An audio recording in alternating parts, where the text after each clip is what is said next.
Uy, bago to ah. Print sa may tahi, pantay, walang silip.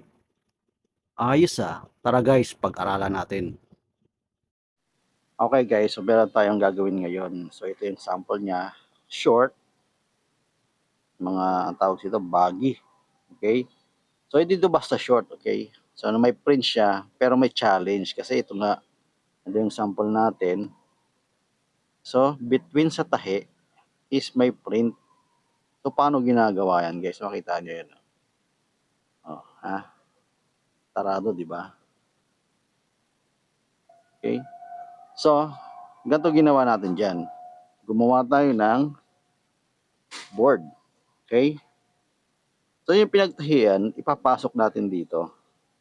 Meron tayong gap. Yan, nakita nyo. So yung gap niya is maybe around 1 centimeter o 1 cm. Okay? So dyan natin ipapasok yung pinagtahian o yung pinagduktungan ng tela. So ganito yan.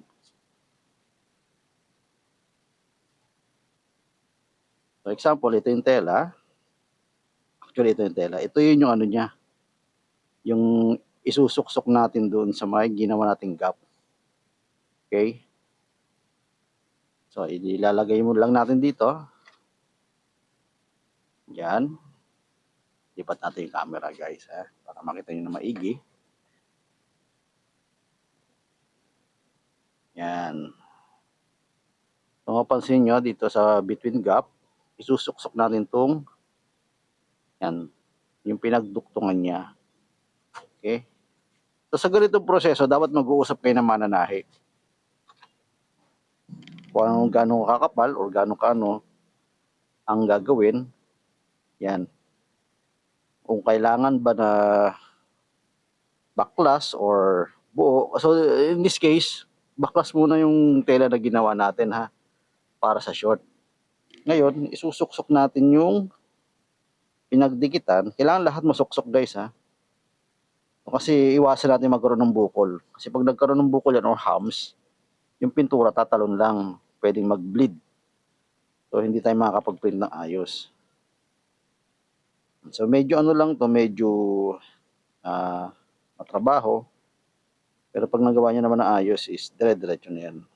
Simula lang naman. So ganito ang ginagawa natin dyan. Bago natin print, i-printan. Okay? Tapos and then, syempre yung screen frame nito is nakarehistro na rin dito sa ano, sa board na ginawa natin. So maglalagay tayo ng marker dito hanggang saan lang yung ano, yung short para nakarehistro doon paglagay natin ng screen frame or yung design natin. So ito medyo makapal yung kapaan niya eh. Yan, pero yan napasok natin lahat. So make sure na flat yan. Okay?